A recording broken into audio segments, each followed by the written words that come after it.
मारावं की मरावं हा प्रश्न होताच. पण इच्छा मरणाचं कवच धारण केल्यामुळे त्याला मरण येत नव्हतं. हीच त्याची तडफड होती. हीच त्याची तडफड होती.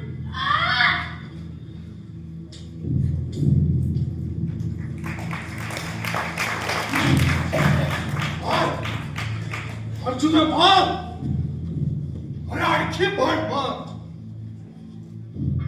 तुझ्या आणखी बाण मारून माझ्या शरीराचा प्रत्येक अवयव जखमी कर. जितक्या जखमा होतील तितकं मी तुझं कौतुकच करेन.